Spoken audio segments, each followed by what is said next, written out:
15/5/1972 Poes garden, Veda நிலையம், புதுமனை புகுவிழா, கிரக பிரவேசம், புலர்காலை பொழுது, நாதஸ்வர ஓசை.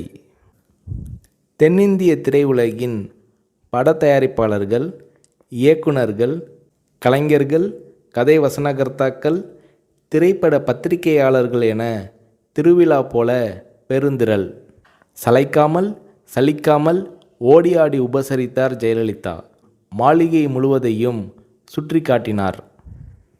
எப்போதுமே பத்திரிகையாளர்களை சகோதரர்கள் போல கருதும் ஜெயலலிதா அன்று ஒவ்வொரு அறைக்கும் அழைத்து சென்றார்.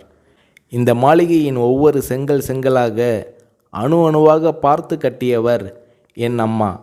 இப்போது அவர் இல்லை என்றபோது ஜெயலலிதாவின் இமை ஓரங்களில் கண்ணீர் முத்துக்கள். படிப்பு அறை.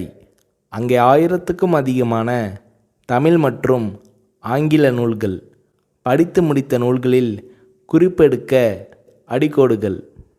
உடை அலங்கார அறை. பட்டு புடவைகள் மட்டும் 5000க்கும் அதிகமாக இருக்கும். ஃபேஷன் புடவைகள் பல ஆயிரம். அலங்கார அறை. விதவிதமான ஒப்பனை பொருட்கள்.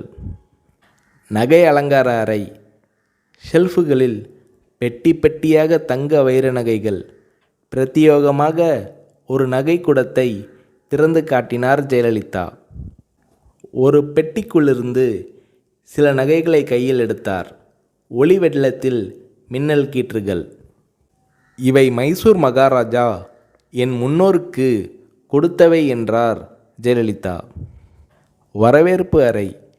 வெற்றி படங்களின் கேடயங்களும் பதக்கங்களும், அப்பா அம்மா படங்களும், ஜெயலலிதாவின் குழந்தை பருவ நடன அரங்கேற்ற படங்களும் வரவேற்பு அறையை ஒட்டினாற்போல் மிதியடிகளுக்கென்றே சிறப்பு அமைப்பு.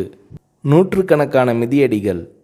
வீட்டுக்கு வேதா நிலையம் என்று பெயர் வைத்திருக்கிறீர்களே என்று இளம் பத்திரிகையாளர் ஒருவர் கேட்டார்.